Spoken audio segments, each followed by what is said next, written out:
Today is day 9 of my cut to 280 pounds. Unfortunately, I was traveling for most of the day, so I couldn't really do much. Today, I'm just going to talk to you guys about my 5 things that I've learned while on the trip to Las Vegas and coming back. The thing that I learned on this trip was food temptations versus long-term goals, right? I knew that I didn't want to eat anything down there that was crazy, and actually the event that I was at had healthy-ish foods, but like not the type of foods that I would typically eat, but it was still healthy. The first day I found healthy alternatives to what I was typically eating. I found chicken breast. I found some protein drinks.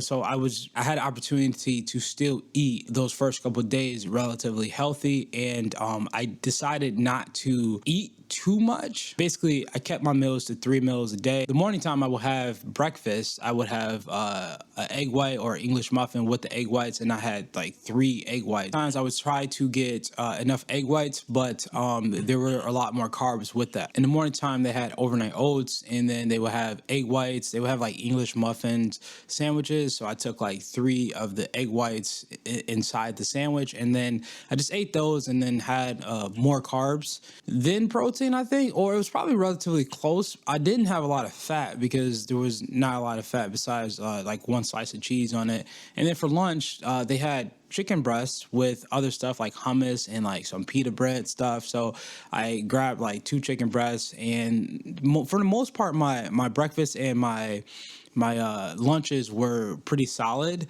And then dinner, we just had very strange meals. It was just like, I don't know how to explain it because it was just like, I don't know how to explain it. Rich people food. It's just like hors d'oeuvres and stuff like that. So the snacking wasn't that bad. I kept my water intake up too as well through that. So I have to like really like think about, I thought about the first 2 days where the food temptations versus my long-term goals. I tried to make sure I ate healthy, but then the last day when I went to Disney, it was hard because when you're in Disney, there really isn't a lot of food that you can say, oh, yeah, let me opt for a salad, because there was no salads at Disneyland at all. Like, not Disneyland, Disney World, Universal Studios, or whatever you want to call it. There were there was like fried food. They had all these stations open, but there was really no good source. I mean, like, I opted for diet sodas, so like that was the best. And then I still had water. I still had probably close to a gallon of water every single day. But that last day, even though the food temptation was high and I indulged a little bit, I don't feel bad about it because one day isn't going to destroy my progress. You know what I'm saying? Like, we've been through this a lot, but I think overall I did a great job maintaining and just focusing and knowing that, okay, this day isn't going to be the best, but I know where I'm going with that. I think it comes down to a mental thing because I know when I look at the food, I'm like, okay, great, this day isn't going to be great. The third day wasn't great, but it is, right? And it's not going to derail me because of one day.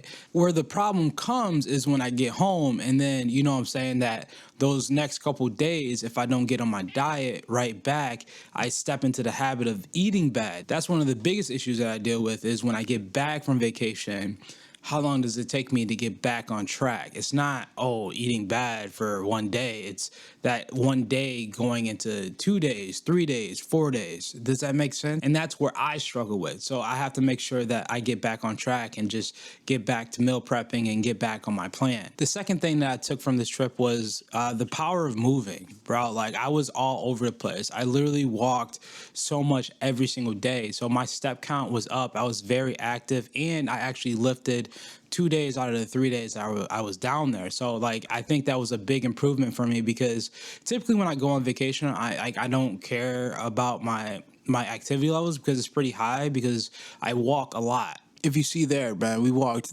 19,000 steps, 17,000 steps. Like, we were just killing it, man, with the step count. And then Wednesday I walked 10,000 steps. So like the activity levels were there. So like, even if I did indulge, I'm not gaining any weight from that specifically. Like if I was eating over 3,000 calories, but I don't think I even got nearly close to 3,000 calories, maybe on the last day at Disney. But other than that, like the activity levels were pretty high. The third thing that I had to deal with was lack of routine. I tried my best. Like I said, I was working out, but it's still different when you're on the road when you're working out compared to when you're home. It's just a different thing, especially with the time crunches that I had to deal with. I even had to sacrifice some time to go work out and get my steps in because I went to the gym and then I did 30 minutes on the cardio machine. So like I had to like sacrifice some time at the event that I was at because I wanted to make sure that I got quality exercise in.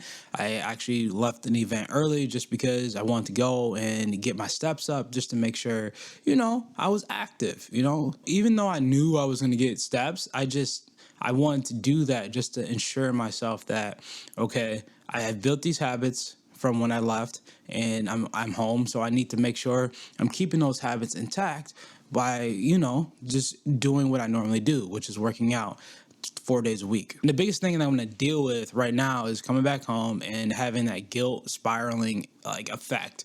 Like I said, is okay, I did this. I had a bit like not a binge, a splurge moment. And now how do I regroup from that? Do I come back? Because I know the scale is going to go up. Like we all know the scale is going to go up because I traveled and I'm still swollen. And I think I'm not going to step on the scale. I don't think I should just because more of a discouragement instead of like a positive thing because I know what it is. That's why I'm thinking about maybe doing some type of low carb just to get myself back on track because I know I'm probably going to be between maybe 300 to 305 or 306. It just depends. And for me, I think this is probably one of the most successful trips that I've taken when it comes to my weight loss journey. Like I didn't really stress out too much about eating and I knew what it was. I didn't come down here to splurge. I came down here to learn and educate myself. And overall, whatever happened at the end is whatever happened at the end. I mean, like, dude, everyone could say, I would stay so focused on my diet if I was in Disney World and it was rented out for me for the whole entire day. Come on now.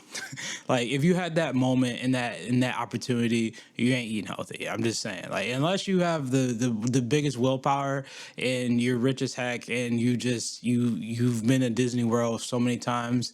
Disney World, Disneyland. I don't know which one it is, but you know what I'm saying? Like people need to like really chill out with that because I'm fine with what I did. I think I did a great job. For some people that don't think I did a great job, that is what it is.